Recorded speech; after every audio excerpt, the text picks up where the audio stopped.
안녕하세요, 퉁퉁코딩입니다. 이번 영상에서는 부장님은 왜 꼰대가 되었을까? 라는 주제를 정보의 탐색과 이용, 그리고 이 둘의 상충관계를 통해 해석해보려 합니다. 먼저 사례를 통해 정보의 탐색, 정보의 이용이란 무엇인지 알아보겠습니다.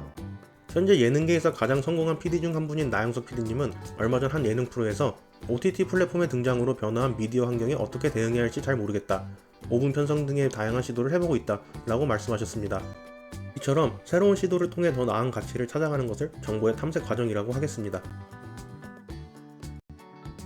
그리고 같은 방송에서 나영석 PD님은 이런 말씀도 하셨습니다. 점점 새로운 시도를 주저하게 된다.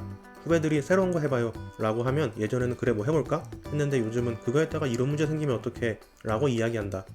나영석 PD님이 이런 생각을 할 수 있게 된 것은 많은 정보 탐색 기간을 거쳐왔기 때문입니다.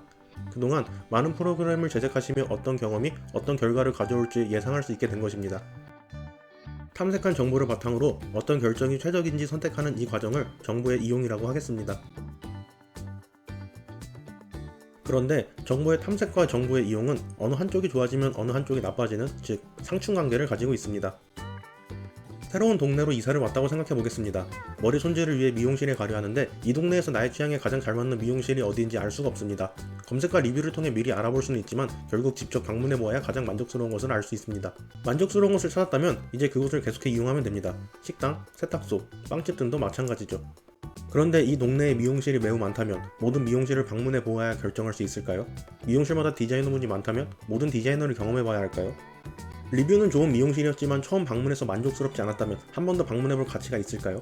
최고의 미용실을 찾기 위해 새로운 미용실을 방문할수록 더 좋은 미용실을 찾을 확률은 올라가지만 더 많은 시간과 비용이 소모됩니다. 그리고 지금까지 찾은 최고의 미용실을 이용할 기회도 줄어듭니다.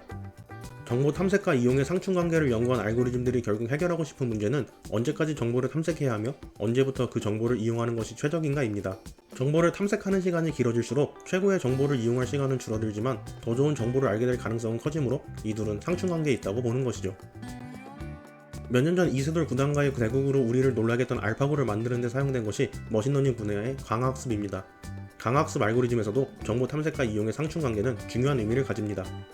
강화학습은 여러가지 보상을 주는 액션들이 있을 때 이를 선택해가며 최적화를 이뤄냅니다.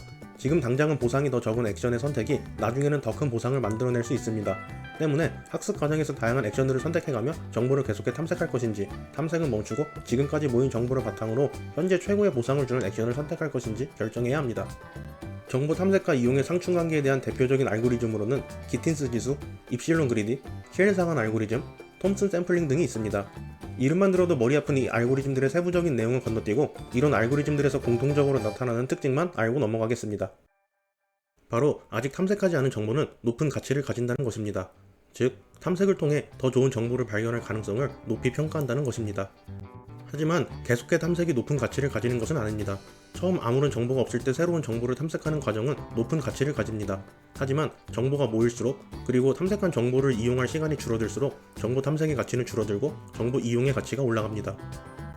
다시 미용실 이야기로 돌아와서 미용실을 여러 곳 다녀보고 마음에 드는 곳을 찾았다면 아직 가보지 않은 미용실을 굳이 방문할 이유가 줄어들겠죠. 그리고 지금 살던 동네에서 얼마 떠나야 한다면 새로운 미용실을 방문하는 것보다 그동안 방문했던 미용실 중 가장 만족스러운 곳을 방문하는 것이 더 좋을 수 있겠죠. 이제 이 영상의 주제, 부장님은 왜 꼰대가 되었는지 생각해 보겠습니다. 이 부장님도 젊은 시절에는 그렇지 않았을 것입니다. 부장님도 젊은 시절에는 다양한 시도를 해보기 원하고 더 많은 것을 제안하며 다른 사람의 의견에 귀 기울여 주었습니다. 왜냐하면 이때는 정보 탐색의 시간이었기 때문이죠. 아직 사회생활과 일에 대한 지식이 적었던 젊은 시절의 부장님은 새로운 정보가 간절했을 것입니다. 하지만 시간이 지나 부장이 된 지금 경험은 많이 쌓였으며 은퇴가 가까워져 오는 부장님은 이제 정보 이용의 시간에 들어섰습니다. 새로운 시도를 예전처럼 하지 못하는 상태가 된 것이죠. 태어나 몇 시간 뒤면 걸어 다닐 수 있는 기린과 코끼리는 생존에 필요한 지식을 습득하고 세상에 나옵니다. 그와 달리 인간은 아주 약한 상태로 태어납니다. 아직 많은 정보가 없는 아기에게 이 세상의 정보는 많은 가치를 가지며 이를 탐색하는 시간은 더없이 소중합니다. 유아기를 지나 청소년기, 더 나아가 젊은 시절에 많은 정보를 탐색하는 것은 나중에 정보를 이용할 시기가 되었을 때 더 좋은 선택을 할 수 있는 바탕이 되는 것입니다. 저는 오늘 지금까지 가보지 않은 집 주변의 식당을 가보려 합니다. 이 동네에서 앞으로 몇 년은 더 살 것 같아 새로운 정보의 탐색은 저에게 가치가 크기 때문이죠. 이번 영상은 여기까지입니다. 감사합니다.